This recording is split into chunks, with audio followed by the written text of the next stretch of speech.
How to budget for a new baby. Hi there, it's Luigi, and welcome to Catapult Capitalism, your guide in making smart financial moves for your future. If you enjoy watching our videos, feel free to like, subscribe, and hit that notification bell so you get updated whenever we upload a new video. In today's video, we will share with you some of the effective ways to budget when a new baby arrives. If you're a new parent or planning to have a baby soon, this video is for you. The birth of a new child can be both exciting and financially draining. For new parents, a tiny new baby can mean big changes and big expenses. How much money should you budget for your child's first year? What financial tools should you think about developing? We'll show you how to budget for your family's newest addition before they arrive. One-time costs. In this scenario, we focus on the first child. This means starting over in many areas, including furniture, strollers, and cribs. There is also the one-time medical cost of having a baby in the United States. As we'll see, this is by far the most difficult to quantify in any meaningful way. Medical expenses. According to a 2020 research article published by the Healthcare Cost Institute, the average new parent in the United States with insurance can expect to pay nearly $14,000 for labor and delivery. Vaginal births can range in price from $7,000 in Arkansas to $17,000 in New York. Surprisingly, out-of-pocket expenses ranged from $1,000 in DC to $2,400 in South Carolina.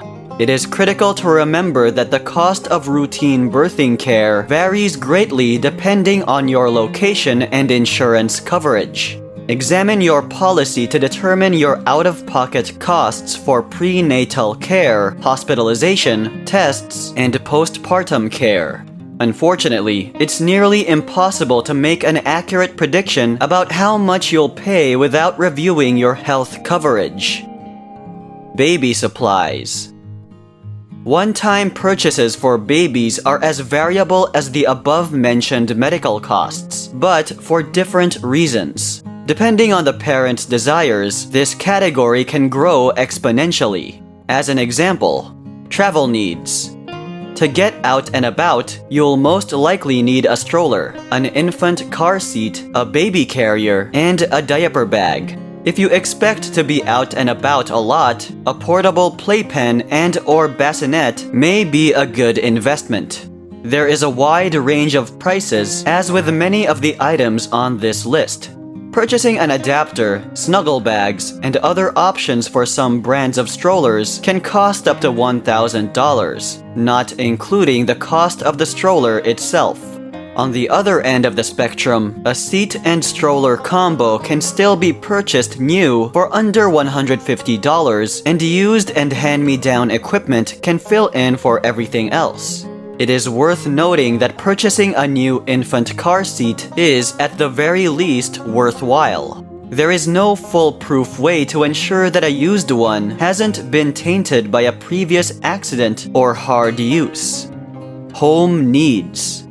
To keep your child entertained, consider purchasing a portable swing, bouncy seat, playmat, and/or jump seat.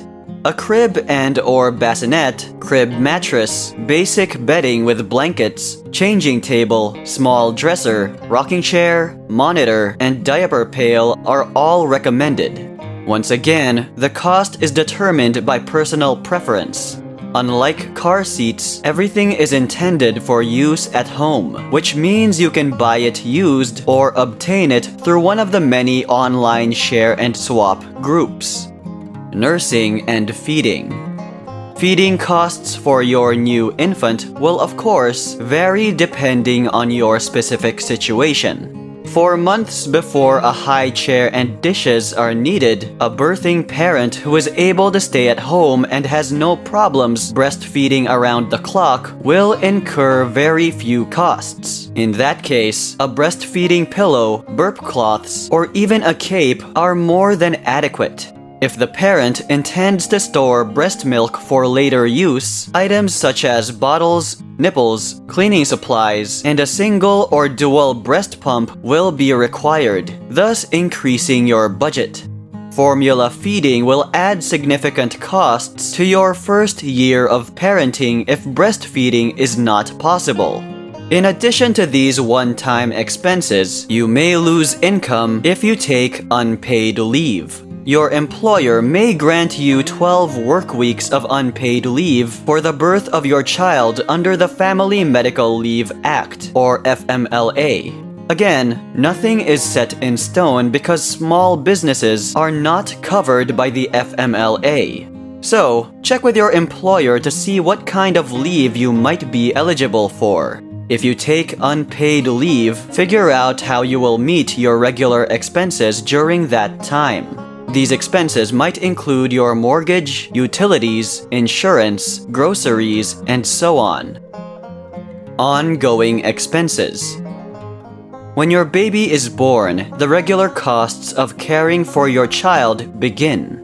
Include the following expenses in your budget. Childcare. Childcare will be your single largest budget item if you and your spouse both work after your baby is born. Your childcare costs vary depending on where you live, your child's age, and how much care you require, as well as the type of care you use. According to the Care Index, in-center child care costs are just under $10,000 per year. The average cost of a nanny or other in-home care is around $28,350 per year. But again, this can vary depending on location and other factors. Necessities. Food, such as Gerber formula, clothing, and diapers may account for the majority of the ongoing costs. Clothing. According to the USDA's most recent Cost of Raising a Child report, new parents should budget $670 to $1,110 for clothing during the first 2 years. The cost varies greatly depending on personal preference and budget, but the low end is around $56 per month. Diapers. Diapers vary in price, but experts recommend budgeting at least $1,000 for diapers and $450 for wipes for the first year alone. That works out to about $120 per month. Parents who use disposable diapers should expect to go through up to 3,500 diapers in their child's first year. If one parent stays at home. If one of you becomes a stay-at-home parent, there will be significant budget changes to consider, the most obvious of which is a decrease in the family income.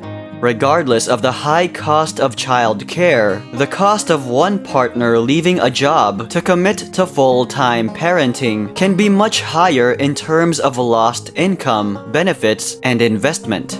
This is exacerbated by diminished earning potential if that partner decides to return to work. Staying at home can be a personal or financial decision.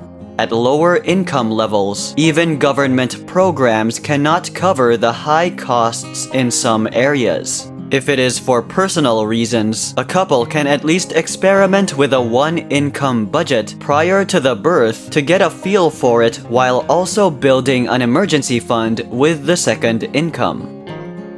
Financial tools to consider.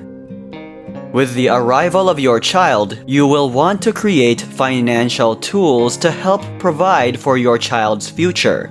To determine your priorities and start budgeting, go over the following checklist. College savings tools. According to reports, the average annual cost of attending a public 4-year in-state school from 2021 to 2022 ranged between $10,740 and $38,070 for private 4-year education. Life insurance. If you don't have life insurance, now is the time to get some if you can afford it. You can ensure that your child will have financial resources if you and/or your partner die unexpectedly for a few dollars per month. Consult your employer or an insurance agent about life and disability insurance options. Health insurance. If you don't have health insurance, a serious accident or illness can deplete your savings and put you in serious debt. If you don't already have health insurance, look into it or budget for higher monthly premium that comes with adding your child to your policy. Children are a wonderful, if sometimes costly gift. The main thing to remember is that averages don't mean much when the range is as wide as it is with baby costs. For the most part, good health insurance will protect you from hospital bills, but only planning and budgeting will help you deal with the rest. And that's it for this video. If you enjoyed it, don't forget to like, subscribe, and hit that notification bell. Thank you so much for tuning in to Catapult Capitalism, and we'll see you later.